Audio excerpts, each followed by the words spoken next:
Rewmi 24 TV.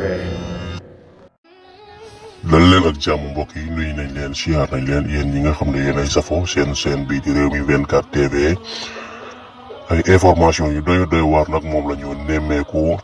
ci 16 mars bii ñu jëm procès Pod ak Mame Mbaye Niang Ousmane Sonko boobu nga xam ne ñi ngi war a dem tribunal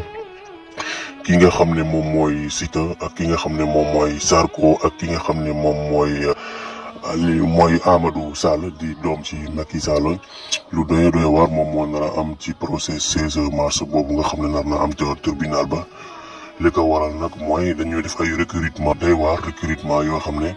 kii di Siteu mbër la ak ki nga xam ne moom mooy Sarko kan moo leen recruter Amadou Sall moom moo recruter ki nga xam ne mooy Siteu mbër ak Sarko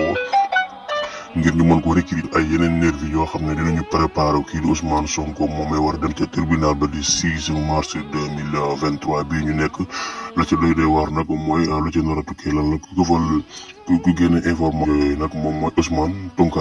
Tounkara moom moo xamle ne loolu lu am la Ousmane Tounkara moom moo di ab activiste bu nekk fële ci bitim réew moo génne yooyu la information di wax ne kii di Siteu ak ki nga xam ne mooy Sarko ñoom daal Amadou Sall la ñu waxaaleel ba jiboo nañu pare nañu pour def ay nervi yi pour mën a koj kooku nga xam ne mooy leaderu Pastef di Ousmane Sonko war a dem foofee ci tribunal la ca nar a tukkee nag kenn mënul comprendre ak nervi yooyu fan lañ leen nar a kare ak kañ leen nar a kar lu doy waar moom moo nar a am ca projet Mame Mbaye Niang Ousmane Sonko mi nga xam ne le 16 mars 2023 bii la ñu ko nar a def lu ca nar a tukkee yëpp daal ñu ngi ñaan yàlla def ci réew mi jàmm yàlla na sàmm Sénégalais yi lu doy waar moom la ñu nemmeeku ci askanu Sénégal bu demee ba ay nervi daal di